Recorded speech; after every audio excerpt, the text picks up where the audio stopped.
Thank you, YQ. Next up, we have CEO of Espresso, Ben Fisch, who will be taking us through how coordinated sequencing and Espresso's decentralized sequencer is enabling interoperability and secure validation across multiple platforms.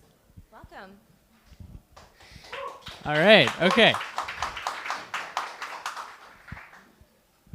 Okay, so yeah, I'm going to be talking about coordinated sequencing and ZK proofs and how they kind of work together to enable synchronous composability, which is what makes Ethereum so different from traditional systems. So like, what makes Ethereum so different, really? Traditional web applications, they're independently operated. They need to trust each operator. They communicate or interact asynchronously. What really makes Ethereum so different, which we should really try to preserve on the layer 2 now, is that applications are updated synchronously. They share memory. There's no need to trust each app provider, right? Only that Ethereum is secure. And if we sort of end up in a situation where every application developer is just building its own chain, and the applications on different chains don't actually synchronously communicate with each other, then Ethereum starts to look not so different from Web 2. So what is synchronous composability of applications? Well, synchronous composability is really about function calls. Okay, so function calls between smart contracts. This is the hallmark of Ethereum. So as an example, right, imagine I had some trader contract over here. So the trader contract is going to execute a limit order. And so this is going to execute some conditional trade, right? If it's going to read the price of ETH/USD from, say, an AMM like Uniswap. And if the price is, say, below 3,000, then it will actually execute the swap. Otherwise, it may sell less or do something else, right? And so the ability of this contract to make a function call to Uniswap is what enables this synchronous interaction. Flash loans are sort of the typical example that people give to really show the power of synchronous composability, right? Most people are probably already familiar with this, so I'll just run through it quickly. Now you can have 3 different applications: a lender application, an exchange 1, and an exchange 2. And you can have one transaction that initiates in the lender application. It borrows funds, executes a trade in an exchange 1, uses the proceeds from that exchange to execute a trade in exchange 2, and returns the money to the lender, and gives the profit from the arbitrage to the user, all in one single action. Okay, so this is the power of synchronous composability. This is what has never really happened before between Web 2 applications created by different parties. Now in Web 3, the parties creating the lender application in the 2 different exchanges are totally different. They don't need to do anything to coordinate their applications to interact. They just need to deploy them to Ethereum, and now immediately they can interact. Now, rollups are this beautiful solution that are horizontally scaling Ethereum because running all applications in one large state machine is not scalable. So the idea of rollups, right, is that the application layer servers can execute transactions and prove state transitions. And every time you add new applications, you can just add new servers. You don't need to burden the existing system. The downside is a loss of synchronous composability, right? So now, when applications live on different rollups that each have their own servers that are executing for that rollup, you no longer have the ability of applications on one rollup to make function calls to applications on another, right? And this leads to liquidity fragmentation, among other downsides. So the challenge that I'm addressing in this talk, right, is how can we achieve synchronous composability across distinct rollups, okay? And so the starting point is to emulate function calls with synchronous message passing. Now, what I'm presenting here is sort of a synthesis of many ideas. a lot of which are not, were not even initially stated by me, but by other very smart people in this space. You may have heard of ag layer. You may have heard of various kinds of message passing designs that have been put forward by various projects. There's many, many replicas of the same idea that are coming out of different ecosystems. I don't want to take credit personally for all the ideas in this talk. The point of this talk is just to synthesize this together and really illustrate how it fits together and why it's also important to have some coordinated sequencing involved. Okay, so let's get started. How do we emulate function calls with synchronous message passing? Well, what is synchronous message passing at a high level? So I'm going to sketch it out. Obviously, there's going to be some details missing in this slide of how this actually works that will become clear in the next slide. But essentially, we need to rewrite our contracts so that they are they still look like complete contracts on each roll-up, but they do things that are slightly different in terms of sending and reading messages that are going to and coming from other chains. So let's sketch this trader contract over here. So this trader contract, it's going to have a new kind of function, this limit order function, where when we enter the limit order function, it's going to basically send a message to the other rollup that's going to request to read a price, right? And immediately after it sends this message, it doesn't actually need to wait, okay, to have something happen on this rollup, because the parties that construct these blocks will have pre-populated everything, and we'll see how that works in the next slide. So imagine for a moment, it can just immediately get back the response and execute this read operation to read the response. The response says the price is 2,999. It checks that 2,999 is less than 3,000, and then it wants to execute a swap. So it sends a message to the other chain that says basically, okay, swap 10 of my asset, okay? And on this other side, we have this remote swap function that is reading the instruction from the trader on rollup A. It recognizes that it's getting a request to lock the price. It sends the price back to that chain, and then immediately executes another operation where it reads the response from the trader. If this response is greater than 0, then it actually executes the swap. Okay, so if these were in the same environment, obviously that you could just do this with function calls between the two contracts. But we're not in the same environment, so how does this work? Well, you have a coordinator that basically populates inboxes on each rollup. These inboxes and outboxes can just be implemented using contracts. So you don't actually need to change how the VMs of these different rollups work. These can both be the EVM. So let's say that rollup A has some special outbox A that is for this specific application. Of course, we're omitting details on how you might make these inboxes and outboxes fancier so that you can recognize which application the message is going for, but let's ignore that. It doesn't matter for now. So we have an inbox and an outbox on each rollup. The coordinator would start with a transaction, a special transaction that populates the inboxes. So the coordinator has already simulated the execution between the two rollups, so it knows ahead of time what messages are supposed to be sent between the different rollups, okay?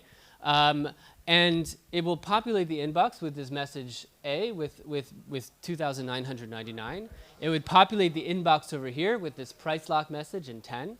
And now each rollup can start executing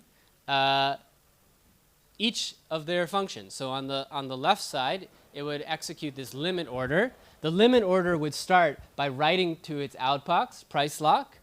It would then execute a read on its inbox. It would read 2,999. That would cause it to then write to its outbox the value 10. On the other side, we have this transaction B remote swap. So it would read from this inbox, okay, this price lock instruction. It would then write to its outbox 2,999. And finally, it would then read from its inbox the value 10. And that would cause it to execute the swap. Okay, now, of course, there's a glaring problem here, which is the coordinator is now just being trusted to populate the inboxes correctly. Right? So what if we have a malicious coordinator? So the first thing that a malicious coordinator can do is it could include, say, a wrong value in an inbox. Let's say it puts 200 in inbox B, right?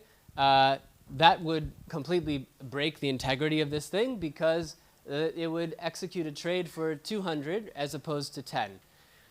The other thing a malicious coordinator could do is simply omit transactions on one side. So how would this be caught or prevented? So the security goal against a malicious coordinator is, one, if the outbox A on one side does not match the inbox B on the other side, or vice versa, then both transactions should fail, right? In other words, if the inbox that that was populated by this coordinator is not correct relative to the resulting outbox after executing everything on rollup A, then that should be caught, right? And vice versa. If the inbox A that was populated by this coordinator does not match the outbox that was computed by the rollup, then this should be caught. Okay, 2, if transaction B is excluded, then transaction A should also fail. But this is implied by 1, because if transaction B is excluded, then either one of two things happen. Either transaction A will simply fail, or the inbox A must be inconsistent with outbox B, in which case, by 1, the transaction A will also fail. So we just need to focus on 1. And it's actually quite simple. So, and you can even do it without ZK rollups. It's a little easier to see in the optimistic case first. So we have rollup A, rollup B. We have the coordinator. The coordinator you can think of as a shared sequencer that populates the inboxes. We'll talk about later how do you choose this shared sequencer, but that's an orthogonal question. Rollup A simply posts its state A, and as part of the state, it posts some, let's say, a hash of its outbox and a hash of its inbox. The same thing happens on the other side. There's one change to the way the rollups work, which is that there's additional cross-check on the layer 1 that checks that the hash HOA is equal to the hash HIB. And vice versa, HIA is equal to the hash HOB. If that check fails, then neither state A nor state B would be accepted. And otherwise, these work exactly like normal optimistic rollups, where you post the state, this is fault provable, the full nodes of rollup A don't need to run full nodes of rollup B. There is one caveat, which is that normally the full nodes of rollup A know the state of rollup A long before settlement on the L1. That is no longer true here, because the state of rollup A is now dependent fundamentally on the state of rollup B. So only full nodes that execute for both rollups will know ahead of time before settlement on the L1 what the state is.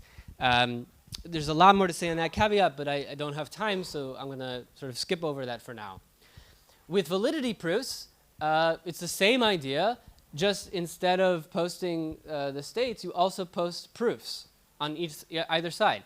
Aggregation is actually totally unnecessary, right? Aggregation is just an optimization.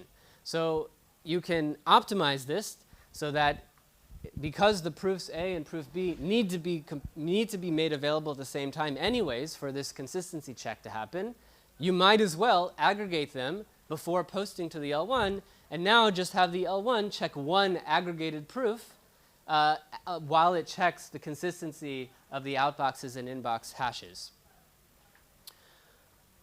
So that's really it. There's just this question of who gets to be the coordinator. It's difficult for rollups to agree on a coordinator. An enshrined coordinator may not share the revenue fairly with rollups. It may be good to change the coordinator ad hoc based on demand for cross-rollup transactions.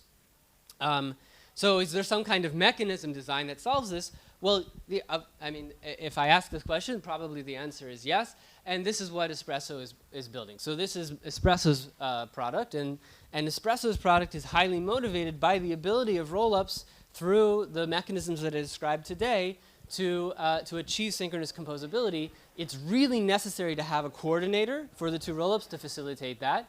And so one way to do that is to essentially design a marketplace which efficiently finds coordinators by allowing parties to bid on multiple rollups for the right to become the sequencer for multiple rollups at the same time. So I'm going to end the talk there because the design of the marketplace is sort of orthogonal.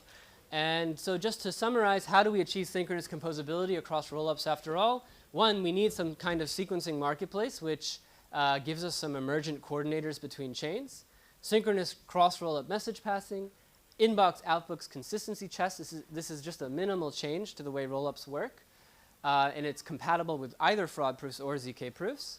And then aggregation is a nice to have for efficiency, and was cut off, but faster proofs would make things a lot better for a UX because fast proofs could actually just be shared directly, okay, between the rollups to enable full nodes for the rollups to know what their state is before settlement on the L1. So this is a huge motivation for what people call real-time proving or just simply faster proving. It doesn't mean that you need to actually post proofs more frequently to the L1. You just need faster proofs that can be communicated quickly between the full nodes of different rollups, because that's what allow them to know their states in a setting where they have interdependencies on other rollups. So thank you. And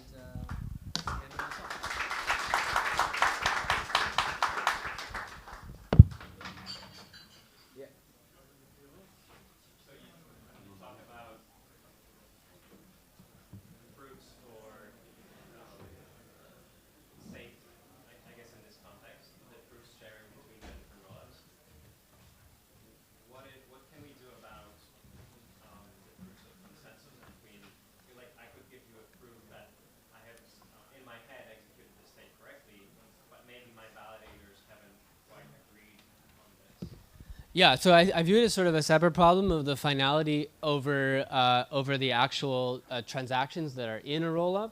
I mean, that can first of all come from the L1. It's much faster than the fraud proof window. It's much faster than the proof window. I mean, the L1 takes some time, but it's only a few minutes.